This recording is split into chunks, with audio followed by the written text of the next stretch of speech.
माँ शैलपुत्री नवदुर्गा का प्रथम स्वरूप है और नवरात्रि के पहले दिन इनकी पूजा की जाती है। शैलपुत्री का अर्थ पर्वत की पुत्री होता है क्योंकि इनका जन्म पर्वतराज हिमालय के घर हुआ था।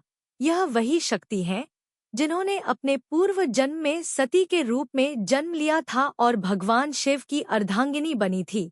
सती बचपन से ही शिव की अनन्य भक्त थी और उन्होंने कठोर तपस्या करके उन्हें पति रूप में प्राप्त किया। लेकिन उनके पिता दक्ष को यह विवाह स्वीकार नहीं था और उनके मन में शिव के प्रति अहंकार था। एक समय दक्ष ने एक विशाल यज्ञ का आयोजन किया जिसमें सभी देवताओं को बुलाया गया, लेकिन जानबूझकर शिव और सती को आमंत्रित नहीं किया गया। सती अपने पिता के घर जाने के लिए उत्सुक हुई और शिव के मना करने के बावजूद वहां चली गईं। यज्ञ स्थल पर पहुंचकर उन्होंने देखा कि शिव का अपमान किया जा रहा है। यह देखकर सती अत्यंत दुखी हुई और उन्होंने यह निर्णय लिया कि जहां उनके पति का अपमान होता है वहां उनका रहना उचित नहीं है। उन्होंने यज्ञ अग्नि में प्रवेश कर अपने प्राण त्याग दिए।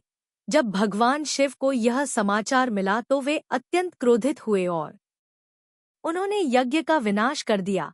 इसके बाद सती ने पुनः जन्म लेकर पर्वतराज हिमालय के यहाँ पार्वती के रूप में जन्म लिया और फिर से कठोर तपस्या करके शिव को प्राप्त किया। यही पार्वती माँ शैलपुत्री के रूप में पूजित होती हैं। उनका स्वरूप शांत और दिव्य है। वे वृषभ पर सवार होती हैं और उनके हाथ में त्रिशूल और कमल होता है जो शक्ति और पवित्रता का प्रतीक है।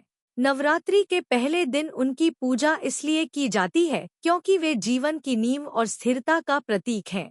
उनकी आराधना से व्यक्ति को साहस, धैर्य और आत्मविश्वास प्राप्त होता है। नवरात्रि में भजन गाने का विशेष महत्व है क्योंकि भजन के माध्यम से व्यक्ति अपनी भक्ति को व्यक्त करता है और मन को शुद्ध करता है।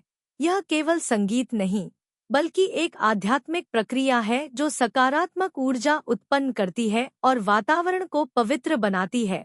माँ शैलपुत्री की कथा हमें यह सिखाती है कि आत्मसम्मान और दृढ़ संकल्प जीवन में सबसे महत्वपूर्ण है और हर अंत के बाद एक नई शुरुआत होती है। इसलिए उनकी पूजा से जीवन में स्थिरता, शक्ति और सकारात्मक ऊर्जा का संचार होता है।